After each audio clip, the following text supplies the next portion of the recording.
भारत माता की, भारत माता की, भारत माता की। वंदे वंदे वंदे। जन विश्वास यात्रा के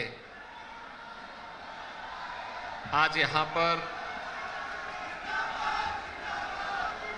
समारोह और जनपद अमेठी को मिलने वाली तमाम प्रकार की इन सौगातों के आयोजन कार्यक्रम में मंच पर उपस्थित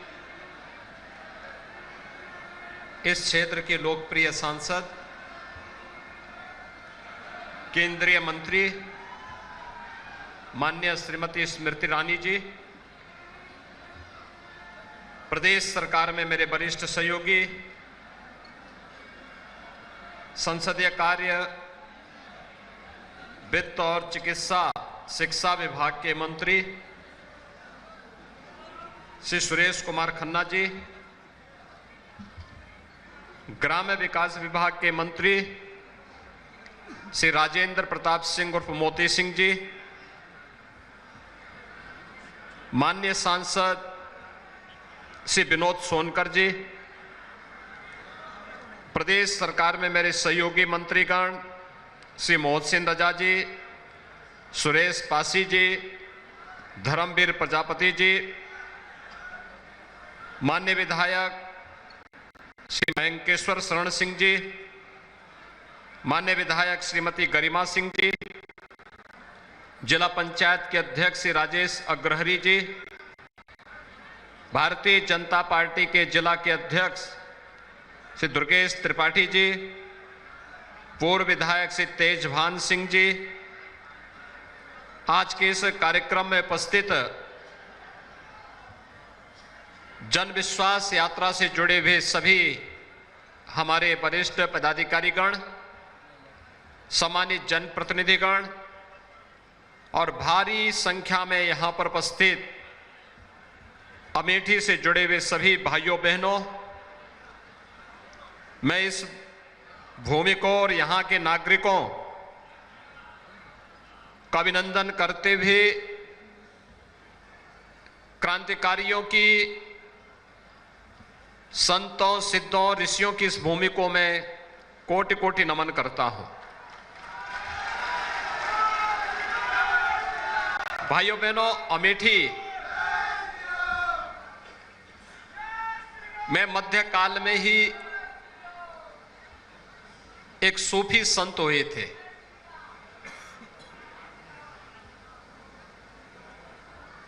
और उन्होंने यहां की धरती में अपनी दोहावली के माध्यम से उस कालखंड में जो अपनी रचनाएं रची थी, मलिक मोहम्मद जायसी ने यहीं से कहा था कि योगी सिद्ध होई तब जब गोरख सोहे। स्योतार महायोगी गोरखनाथ के वे अनन्य अनुयायी थे और उन्होंने उस योग की साधना में इतने पारंगत हुए थे कि उन्हें सिद्धि प्राप्त हो गई थी। भारतीय परंपरा कितनी समृद्ध है, वह व्यक्ति, जाति, मत और मजहब नहीं देखती। अमेठी ने जिन लोगों को आजादी के बाद देश की सत्ता सौंपी थी, मलिक मोहम्मद जायसी की ये बात अगर उनके दिमाग में आई हुई होती तो संभवतः हिंदू और हिंदुत्व में भेद नहीं करते। लेकिन चूंकि इन लोगों को आजादी के बाद देश की सत्ता सौंपी थी, मलिक मोहम्मद जायसी की ये बात अगर उनके दिमाग में आई हुई होती तो संभवतः हिंदू और हिंदुत्व में भेद नहीं करते। लेकिन चूंकि जिन लोगों ने विभाजनकारी राजनीति को सदैव अपनाया, विघटन और विभाजन जिनके जीन्स का हिस्सा है। भाइयों बहनों, जिनकी खानदान और जिनके पूर्वज कहते थे कि हम तो एक्सीडेंटली हिंदू हैं, तो वे लोग अपने को हिंदू बोल भी नहीं सकते। ये उनकी मजबूरी है, ये उनकी मजबूरी है कि वह आज आपके उत्साह और उमंग के सामने, आपकी आस्था के सामने नतमस्तक हो गए हैं। अन्यथा उन लोगों ने तो बहुत पहले कह दिया था कि हम एक्सीडेंटली हिंदू हैं, यानी दुर्भाग्य से ही भारत में जन्म ले लिए हैं। और इसलिए जब वे एक्सीडेंटली थे तो ये एक्सीडेंट देश के साथ जब भी अवसर मिला, देश के साथ भी और अमेठी के साथ भी यही करते रहे। याद करिए, आपके पूर्व सांसद जब विदेश में रहते हैं तो भारत के खिलाफ बोलते हैं, और जब केरल में जाते हैं तो अमेठी के खिलाफ भी जरूर बोलते हैं, अमेठी की जनता को कोसते हैं। भाइयों बहनों, मैं ये नहीं समझ पाया कि इतना तो खुद गर्ज किसी को नहीं होना चाहिए कि जिस जनता ने उन्हें सत्ता के शीर्ष पर पहुंचाने में योगदान दिया, अपनी नाकामयाबियों को छुपाने के लिए उन्हें बार बार कोसना, उन्हें कटघरे में खड़ा करना, अपनी नाकामयाबियों को न देखना, अपने काले कारनामों को न देखना, मुझे लगता है ये अमेठी के साथ, प्रदेश के साथ और देश के साथ अन्याय होगा। और यही होता रहा है, अमेठी के साथ यही होता रहा है। हम लोगों में कोई छुपाव भी नहीं है और कोई घबराहट भी नहीं है। जब मुख्यमंत्री नहीं थे तब भी हम लोग कहते थे, आज मुख्यमंत्री हैं तब भी कह रहे हैं और आगे भी यही कहेंगे कि गर्व से कहो हम हिंदू हैं। हमें कोई संकोच नहीं है। और हिंदूपन का यह भाव व्यक्ति, जाति, मत और मजहब में नहीं बांटती, ये हमारी सांस्कृतिक पहचान है। इस सांस्कृतिक पहचान को जानने का प्रयास अगर इन लोगों ने किया होता तो 1947 में इस देश का दुर्भाग्यपूर्ण विभाजन भी नहीं होता।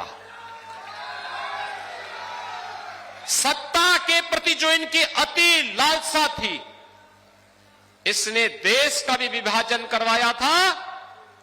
और यही लालसा लगातार तुष्टीकरण की हदें पार करते हुए कभी कश्मीर में धारा 370 लगाती थी, कभी अयोध्या में राम मंदिर पर ताला बंद करवाती थी, और कभी राम सेतु को तोड़ने के लिए ये लोग लालायित दिखाई देते थे। कभी इस देश में सांप्रदायिकता विरोधी कानून ला करके इस देश के हिंदुओं को कैद कर देना चाहते थे, उनकी आस्था के साथ खिलवाड़ करना चाहते थे। और जब उन्हें लगता है कोई चुनाव आ गया तो भाइयों बहनों फिर ये लोग निकल पड़ते हैं। आपने देखा होगा गुजरात विधानसभा का चुनाव चल रहा था 2017 के दिसंबर महीने में, और भाइयों बहनों उस समय जब चुनाव चल रहे थे तो चुनाव के दौरान यहां के पूर्व सांसद जब एक मंदिर में गए और मंदिर में घुटने टेक करके पूजा करने के दृश्य, बैठने के लिए घुटना टेक करके जैसे बैठे तो पुजारी ने कहा भी पालती मार के बैठो। उन्होंने कहा नहीं, हमें जानकारी नहीं है। उन्होंने कहा भैया ये मंदिर है, ये मस्जिद नहीं है, कम से कम इतना तो सीख लो। अब जिन लोगों को इतने भी संस्कार न हो, वे हिंदू और हिंदुत्व के बारे में भी इस प्रकार का दुष्प्रचार करें तो ये उनकी बुद्धि का फेर है। और भाइयों बहनों, हम सबको अपनी परंपरा, अपनी संस्कृति और अपने संस्कारों पर गौरव की अनुभूति करनी चाहिए। हम सबको इस बारे में विश्वास होना चाहिए कि दुर्लभम भारतीय जन्म मानुषम तत्र दुर्लभम। ये भारत में जन्म लेना दुर्लभ है और इसमें मनुष्य के रूप में जन्म लेने का सौभाग्य हम सबको प्राप्त हुआ है। ये हमारे लिए और भी सौभाग्यशाली है। हम अपने सौभाग्य के लिए गौरव की अनुभूति करें और मुझे लगता है हर भारतीय को इस पर गौरव की अनुभूति होनी चाहिए। हम भारतीय हैं और हिंदू हमारा सांस्कृतिक पहचान है, इस पर भी हमें गौरव की अनुभूति होनी चाहिए। लेकिन एक बात मैं आपको बताना चाहता हूं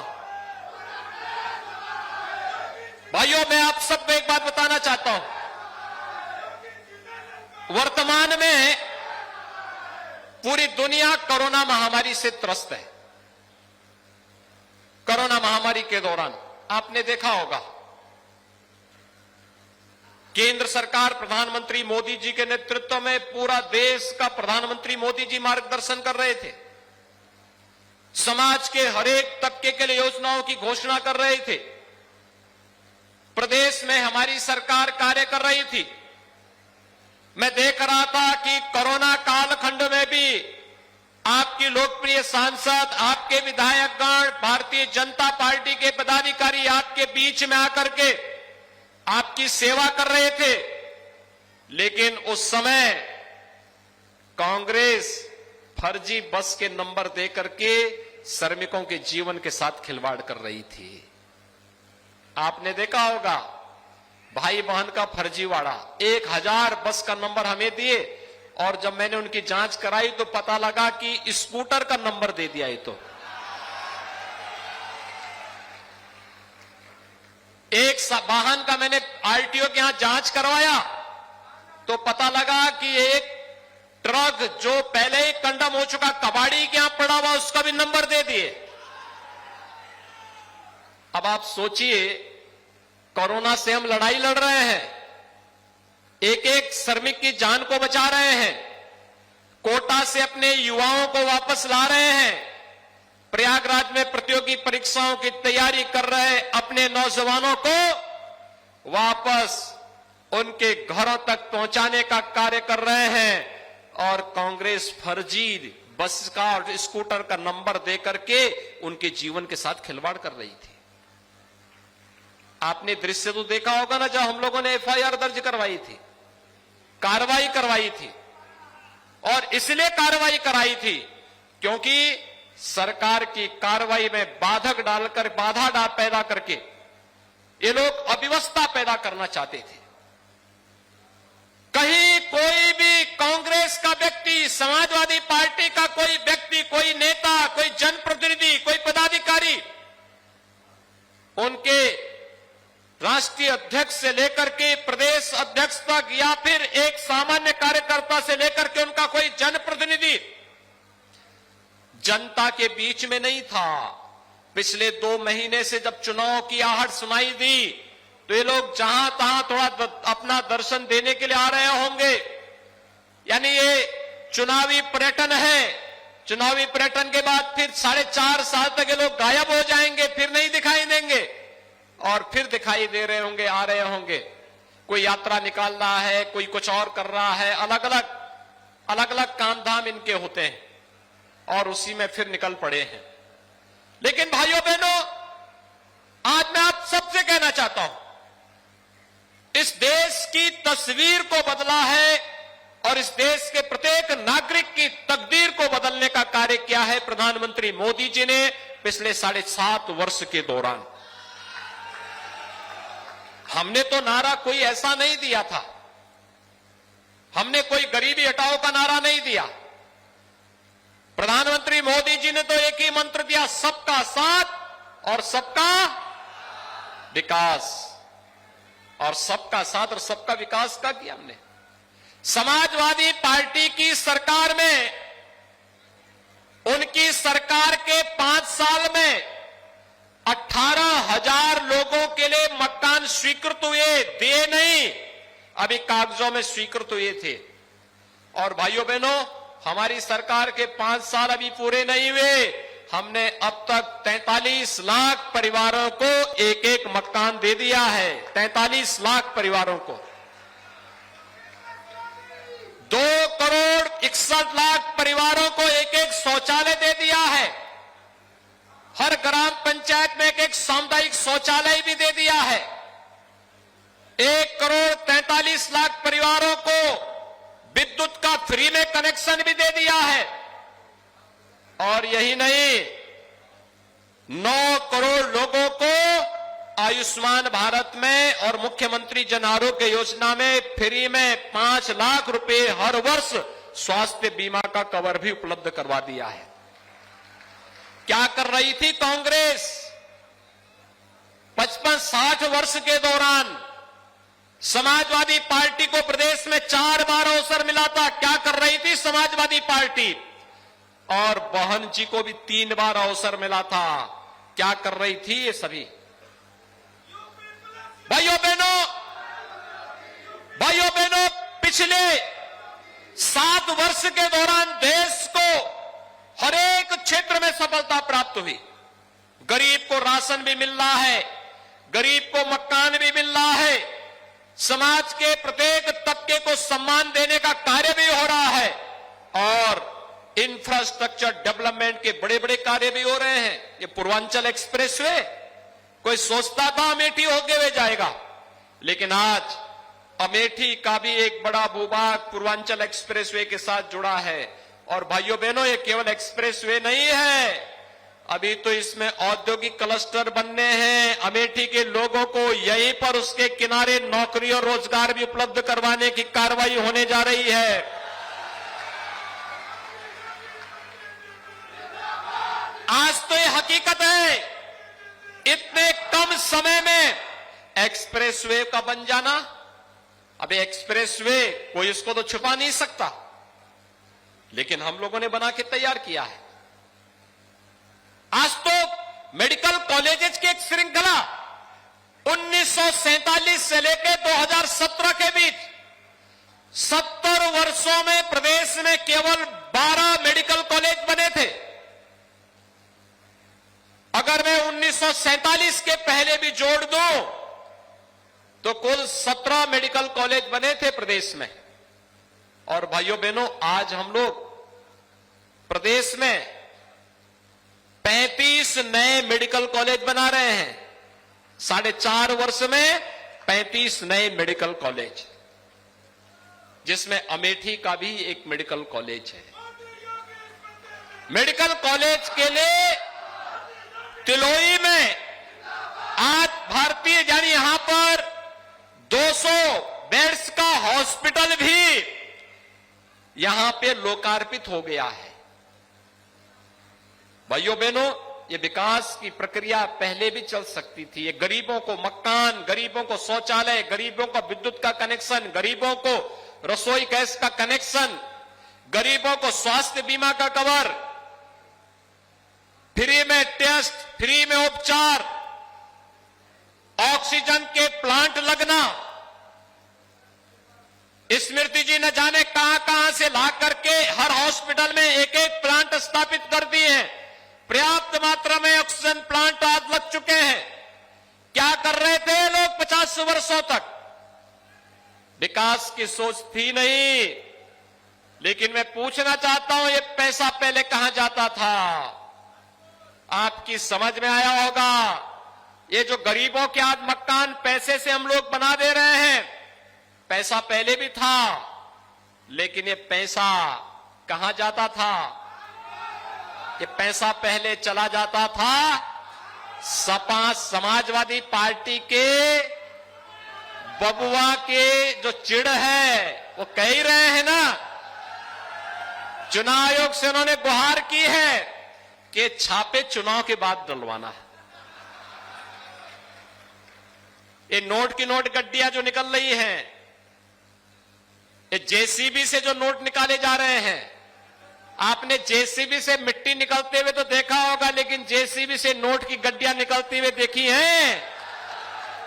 ये नोट की गड्डियां वही निकल रही है भाइयों बहनों, जो गरीबों के लिए मकान के लिए पैसा आया था पिछली सरकारों में, गरीबों के लिए अन्न के लिए जो पैसा पिछली सरकारों के लिए था, गरीबों के लिए स्वास्थ्य के लिए जो पैसा था, गरीबों के लिए अन्य योजनाओं का जो पैसा था, वही पैसा ये सब अपना बटोर बटोर करके रखे हुए थे। आज उसी पैसे को निकाल करके फिर से उसको विकास के कार्यों में हम लोग लगवाएंगे, इसलिए जेसीबी चलवाई जा रही है। और इस कार्य को हम लोग पहले से भी कर रहे हैं। हमने पहले ही कहा था, जब सरकार में आए थे तभी हमने कहा था अपराध और अपराधियों के प्रति जीरो टॉलरेंस की नीति के तहत कार्य करेंगे। ये अपराधी और माफिया जो सरकारी संपत्तियों पर कब्जा करते थे, गरीबों की संपत्ति पर कब्जा करते थे, व्यापारियों की संपत्तियों पर कब्जा करते थे, शरीफ और सम्मानित लोगों की संपत्ति पर कब्जा करते थे और फिर सत्ता अधिष्ठान में बैठ करके धमकाने का कार्य भी करते थे, इन सबको पहले उठा उठा करके जेल के अंदर ठूसने का कार्य किया गया। बाद में संपत्तियों की जांच की गई और जहां पर लगा ये अवैध है, वहां पर भाइयों बहनों बुलडोजर चलाने में भी कोई गुरेज नहीं की। भाइयों बहनों, प्रदेश सरकार का बुलडोजर जब चलता है तो उस समय समाजवादी पार्टी के बबुआ को बुरा लगता है। जब माफियाओं की संपत्ति जब्त की जाती है तो उनको बुरा लगता है। भाई और बहन को जब माफियाओं के ऊपर बुलडोजर चलाया जाता है तो दोनों को बुरा लगता है। ये सब क्यों हो रहा है?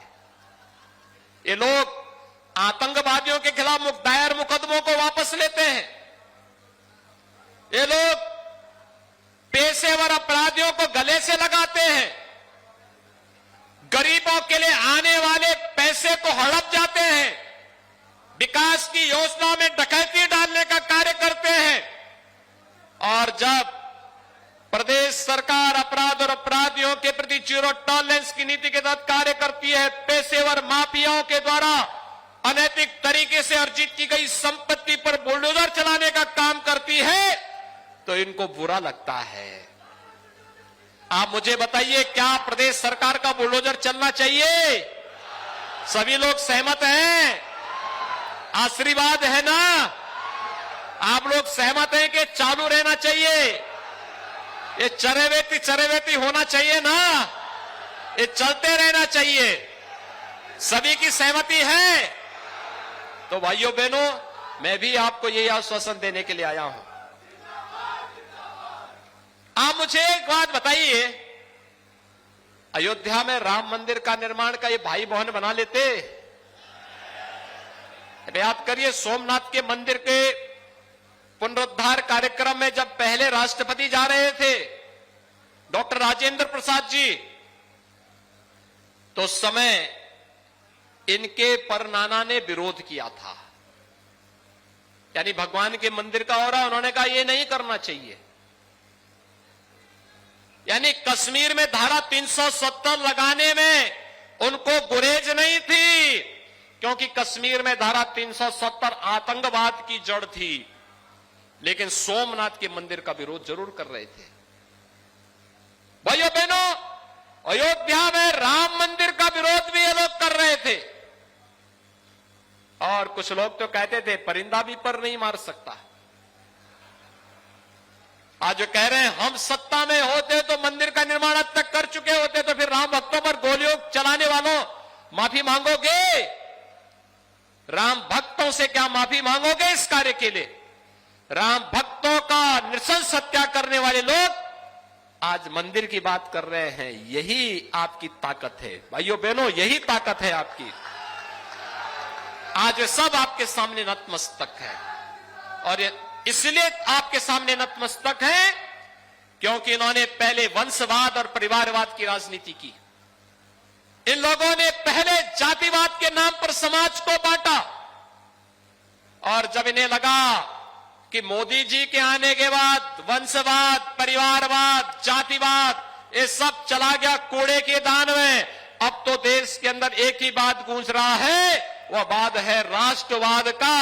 तो अब ये भी नतमस्तक आपके सामने हो चुके हैं। नहीं तो ये लोग पहचानते ही नहीं थे। भगवान राम और भगवान कृष्ण को काल्पनिक कहते थे।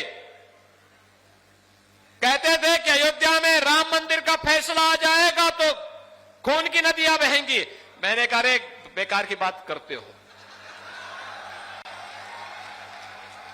फैसला आएगा, एक मच्छर नहीं मरेगा, सबसे शांतिपूर्ण दिन रहेगा। और हुआ ना, जिस दिन 9 नवंबर 2019 को अयोध्या में राम जन्मभूमि के बारे में माननीय उच्चतम न्यायालय का फैसला आया था, प्रदेश में एक भी घटना नहीं घटित हुई। उत्साह के साथ सब लोग मग्न थे। शांतिपूर्ण सौहार्दपूर्ण दिन था। ऐसा लगता जैसे राम राज्य आ गया है। राम राज्य का दिन था भाइयों बहनों। 500 वर्षों के बाद ये सपना साकार किया है मोदी जी ने। लेकिन इन लोगों को यह अच्छा नहीं लगता। अयोध्या में राम मंदिर का निर्माण हो, भव्य राम मंदिर का निर्माण हो, इनको अच्छा नहीं लगता। आपने देखा होगा अभी काशी में, भाइयों बहनों, अभी आपने काशी में देखा होगा, काशी में भगवान विश्वनाथ के भव्य धाम का निर्माण प्रधानमंत्री मोदी जी ने किया है। और भव्य धाम काशी विश्वनाथ धाम का निर्माण होकर के आपने देखा होगा, टेलीविजन में कितने लोगों ने देखा काशी विश्वनाथ धाम का उद्घाटन का कार्यक्रम। भाइयों बहनों, मोदी जी ने वहां पे क्या काम किया था? गए, पहले गंगा जी में डुबकी लगाए। गंगा जी में डुबकी लगाने के बाद गंगा जल अपने साथ कलश लेकर के आए थे और कलश को लेकर गंगा जल लेकर के स्वयं गए, भगवान शिव का अभिषेक किया। आपने देखा ना? और भगवान शिव का अभिषेक करने के बाद फिर गए और श्रमिकों के ऊपर पुष्प वर्षा किए। देखा ना वह भी दृश्य? कभी किसी प्रधानमंत्री को श्रमिकों के ऊपर पुष्प वर्षा करते हुए देखा है क्या? आपने इतिहास में तो सुना होगा कि जिन श्रमिकों ने ताजमहल का निर्माण किया था, उन श्रमिकों के हाथ काट दिए गए थे। मालूम है ना? एक उस सोच के लोग थे और एक यह सोच है जो राष्ट्र निर्माण की है, जो काशी विश्वनाथ धाम का निर्माण करने वाले श्रमिकों पर पुष्प वर्षा भी करते हैं। भाइयों बहनों, ये लड़ाई ही वर्तमान में चल रही है। एक तरफ निर्माण की, एक तरफ विध्वंस करने वालों की। एक तरफ वे लोग हैं जो आतंकवादियों पर दायर मुकदमों को वापस लेते हैं और एक तरफ हम लोग हैं जो आतंकवादियों को ठिकाना लगा करके राम मंदिर के निर्माण का मार्ग भी प्रशस्त करते हैं। एक वे लोग हैं जो गरीबों के लिए आने वाले मकान को, शौचालय को, विद्युत की व्यवस्था को, अन्न योजना के पैसे को हड़प करके अपने घर का विकास कराते थे। और दूसरी तरफ हमारे लिए तो प्रदेश के 25 करोड़ लोग ही परिवार हैं, उनको एक एक मकान हर एक गरीब को दिलवाने का कार्य हमारे माननीय सांसद, माननीय विधायकगण कर रहे हैं। ये काम पहले भी हो सकता था, आजादी के बाद भी हो सकता था। मोदी जी ने आने के बाद जो काम शुरू 2014 में किया, ये काम 1947 में क्यों नहीं प्रारंभ हो पाया? ये काम 2004 में क्यों नहीं प्रारंभ हो पाया? 2009 में क्यों नहीं हो पाया? अगर ये बात हमने समझने का प्रयास किया होता भाइयों बहनों, तो संभवतः ये जो अमेठी को अपनी बपौती समझने वाले कभी भी हिंदू और हिंदुत्व के नाम पर आपके बीच में फूट डालने का दुस्साहस नहीं कर पाते, कभी नहीं डाल पाते। हमने तो कोई भेद नहीं किया। हमने तो, सरदेव अटल जी ने तो एक बात कही थी, आदमी न छोटा होता है न